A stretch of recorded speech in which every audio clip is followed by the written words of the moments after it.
Hi guys, we're going to be talking about some easy mode tips for creating alt accounts.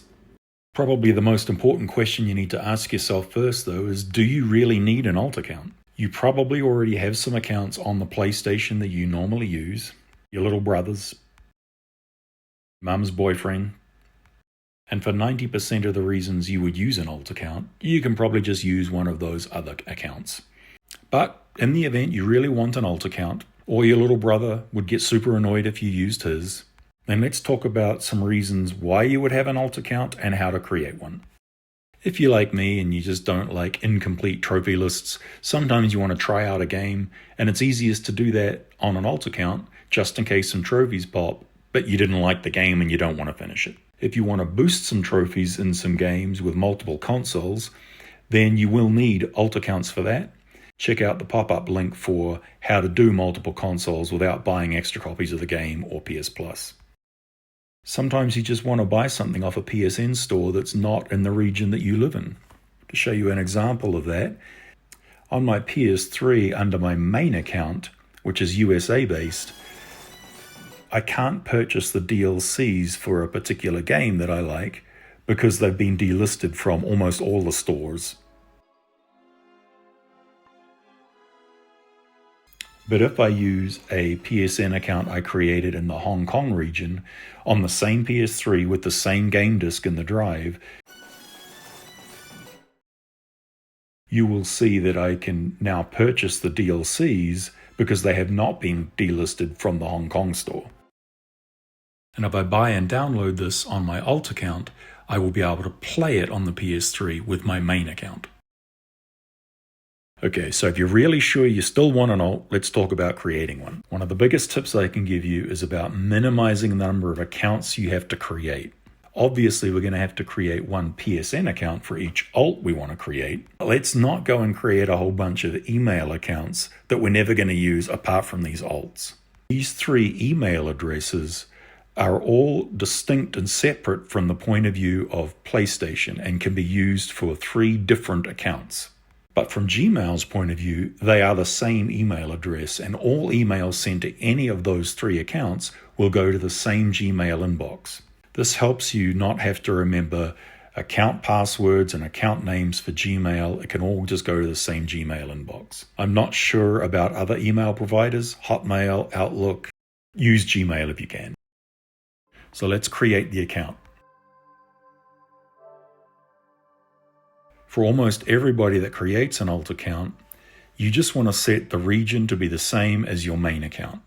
Dramatically simplifies things, as the following screens that ask about your address and your zip code and your payment methods and all of that can just be exactly the same as you used for your main account.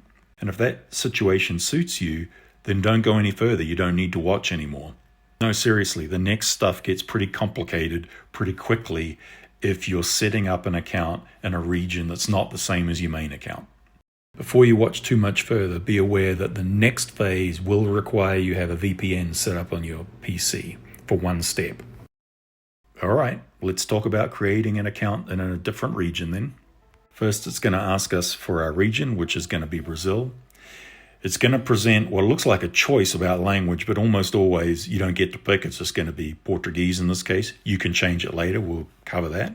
And it's going to ask you about a birthday. I always pick something that's not my birthday, but something I can always remember. So in this case, a whole lot of 2s. Now it's going to ask us for an address, specifically a region and a valid postcode. Unless you live in Brazil, you know nothing about Brazilian regions or postcodes. So pull up Google Maps, type Microsoft Brazil, and copy the information. Why Microsoft? Because they're in every single country pretty much. You can type them into Google Maps and get back a valid postcode in that country.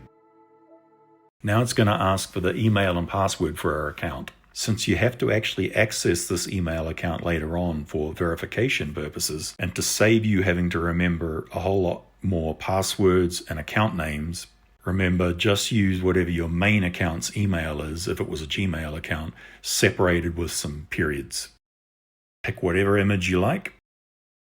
Since I have more than one alt account, I try and keep the online IDs of the alt accounts similar so I can see them and recognize them together in a list, and they group together in lists like friends and things. Next, it's going to ask you about all the privacy settings. You can stick with the default values for these and simply hit continue on each one. Once you log back into the PlayStation with your new alt account, if you don't like the language settings on screen, then you can change those in settings and then find the little A symbol that's down near the bottom of the settings list. That's the language setting. Okay, awesome. We have an alt account all set up. But in order to buy something on the Brazilian store or the Hong Kong store, in my PS3 case, we need to set up a payment method. And unfortunately, Sony only allows us to add a Brazilian-based credit card to a Brazilian account, or a Hong Kong-based credit card to a Hong Kong-based account. And since you don't live in Brazil, most likely, you don't have a Brazilian credit card. This means we need to add funds to our alt account's wallet ahead of time in order to buy something. To add funds, we need to buy a PSN top-up card with one of those codes on the back, and then we need to redeem the code. Unfortunately, neither of those two things are particularly simple. To buy the Brazilian card, you're going to pull up Google and you're going to type buy Brazil PSN card.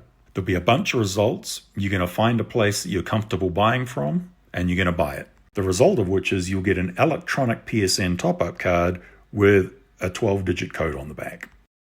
Now we need to redeem that code so that the funds go from the card onto our alt account's wallet. The trouble is, in order for you to redeem that 12-digit code, you need to be in Brazil or you need to VPN to Brazil. I'm going to assume that for 99.99% of you, VPNing to Brazil is the only practical option. For our purposes, I'm just going to assume you've got a VPN on your PC and you can VPN into Brazil. Once you've done that, we're simply going to log in on the PC to our alt account's PlayStation account, and then we're going to redeem that code, thereby adding funds to the wallet. Remember though, this redeem step only works if your PC is VPN'd into Brazil at the time you attempt to do the redeem. The end result is now your alt account's wallet funds will move from 0 to whatever card amount that you redeemed. And now you can buy things on the Brazilian store with the funds that are in your alt account's wallet. Well, that's it, guys. Hopefully that helps you create an alt account if you ever need to, and maybe demystifies some of the more complex issues around different regions and payment methods. As usual, guys, if you've got any easy mode requests you want to make, drop them in the comments below, and I'll catch you next time.